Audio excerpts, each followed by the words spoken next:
ইসরায়েলের ভয়াবহ ক্ষেপণাস্ত্র হামলার পর ইরানের বড় একটি অংশে বন্ধ হয়ে যায় ইন্টারনেট ব্যবস্থা। যোগাযোগ বিচ্ছিন্ন হয়ে একরকম অন্ধকারে চলে যায় ইরানের কোটি কোটি মানুষ।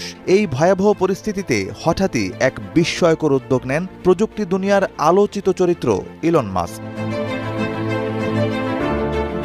নেট বিচ্ছিন্ন ইরানিদের জন্য মাস্ক তার প্রতিষ্ঠিত স্যাটেলাইট ইন্টারনেট সিস্টেম স্টারলিংক চালু করে দেন। মাস্কের এই প্রযুক্তির মাধ্যমে পৃথিবীর যেখানেই ইন্টারনেট নেই সেখানেও স্টারলিংকের মাধ্যমে সরাসরি সংযোগ দেয়া সম্ভব। আর এবার তার এই প্রযুক্তি প্রয়োগ করা হলো ইরানের যুদ্ধক্ষেত্রে। এর মাধ্যমে ইসরায়েলকে বুড়ো আঙুল দেখিয়ে ইরানিদের পাশে দাঁড়িয়ে রীতিমতো বিশ্বকে চমকে দিলেন ইলন মাস্ক। স্টারলিংক সংযোগ অ্যাক্টিভ হওয়ার পর আবার ইন্টারনেট ব্যবহারে সক্ষম হন ইরানের সাধারণ মানুষ। যোগাযোগ স্থাপন করেন পরিবার, চিকিৎসা সেবা, সংবাদ এবং জরুরি